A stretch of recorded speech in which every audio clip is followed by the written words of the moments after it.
And guys, good morning ngayon. Turuan ko kayo kung paano magnao ng mga farm na paraban para meron tayong dagdag na extra income.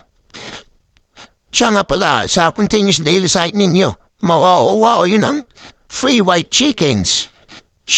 Ito, complete ko siya yung daily sign ng tatlong 30 times kami nakuha kung isang chicken. So, itong chickens na to, di mo siya kailangan pakainin, bale, o i-generate mo siya ng income kahit di mo siya pakainin. So first, harvest na muna natin to. Tapos, punta mo tayo sa bath mo. Sell natin ng chickens. Para meron tayong pambili. Naging na rin chicks. Yan, pakainin na ngunit natin. Ay naman, harvest naman tayo ng mga pananim natin.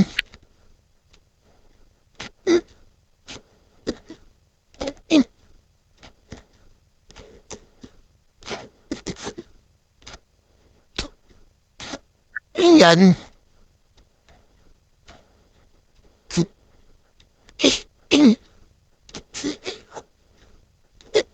Dito tamo yung free chickens natin, iba yung gulay niya. All white siya, pero hindi na siya pakainin, di mo niya siya kailangan bilan ng chicken feeds. Or pakain daily ko, usa na sa mag-generate ng income, i-claim mo na lang. Pero ang requirements niya, dapat meron kang at least one chicken para mag-claim ulit siya at di mo siya makukuha kung mag-free to play ka lang. Patience tapos na tayo magtanim. Punta tayo dito sa may Rango dito. Diyan kasi natin makikita yun eh. So dito hanapin natin kung silin pwedeng ma-hot base or manakawan. So example nitong tat-15, click natin. Ito yung pananim niya. So, wala na lagi kung oras siya matatapos. Siyempre pa, mas fair. So dito, para manaawan natin to dapat yung land niya, kapares din ang land natin. Kung narin tayo, meron tayong upgrade na dalawang land. Dapat, makukuha natin yung ma-farm niya. Kung meron din tayong upgraded na dalawang land, di natin makukuha kung isa lang. Or, kung wala tayong upgraded na land, dapat same tayo ng level ng minahawan mo.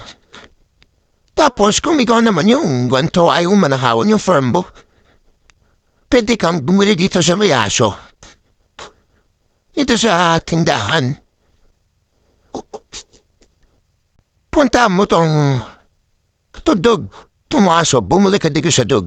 Minili mo to, di ka na mananakawan. Kasi nga, busy lalo di meron ka ng bantay. Pero, kung ka naman namang ganahaw tapos medyo mataas yung nanakawan mo level, kailangan mo ng helmet para safety, para di ka makagad na aso. So, yun lang. May tanong o your gardening dito, PM nyo lang ako. Jane Lois Group ko.